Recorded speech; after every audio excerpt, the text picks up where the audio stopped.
Hey, it's Antonio here with Enhanced Movements. We're going to be going over a specific case example of an individual that had nerve pain. Now, when we see this, for some people who's had similar symptoms, they flashback, right? They know that this stuff can be very aggravating and very troublesome for what you're trying to do. Now, this individual patient was a little bit more. It was very different. It was very context specific of when he was actually having his nerve pain.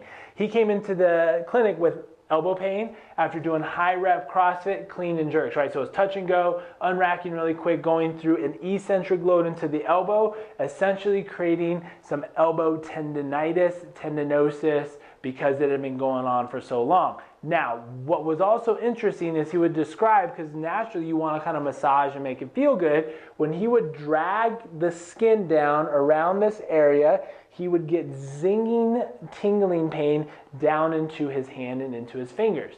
Now, it was pretty much the only way that he described is when he went down.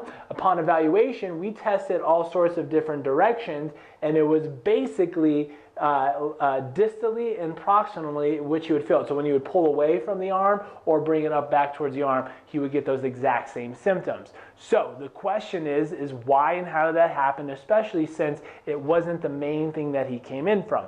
Now, based on his symptoms and based on the amount of pain and everything that he was describing, I saw him a couple months after the injury. He had already been treated, but he had a recent flare-up, of which it definitely felt somewhat warm, and it wasn't noticeably swelling, but you could feel that it just felt full, and the patient described it as full. So with all the swelling and everything going around the arm, we then generated some nerve pain along a superficial nerve along the forearm. So there was enough congestion, which created constriction along that nerve that was then irritated, and if provoked, it then created some symptoms. So for him, it was a super easy cleanup for at least that neural pain that he was describing with the traction and the tension.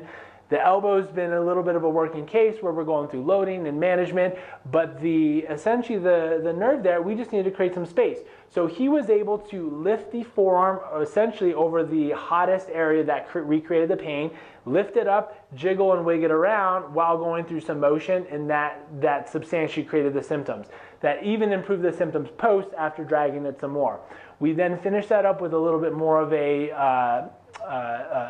I'd say intense therapy by doing cupping. So he's able to lift it. The cup actually created just more spatial decompression and lifting that eliminated and alleviated his pain even more. It eliminated after a couple sessions and him consistently doing this. This is called dermal traction method, created by two other well-known chiropractors, Dr. Justin Dean and Dr. Philip Snell. If you're interested in this, you can check out their website.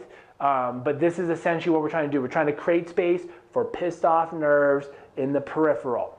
Now, again, very context specific. So if you're having nerve pain, the question is asking, of course, why, right? So often we're either given just don't move, don't do anything, rest and or medications for your nerve pain, but there might be a super easy, simple solution as to why that's happening. You remove the barrier, all of a sudden things feel well. So if you have any questions, reach out to us, check out Dermal Traction site. If you're a provider and you want to know a little bit more about how this might benefit your patients or your clients, and feel free always, if you have any questions, reach out to us. We'd love to help you in any way possible that we can.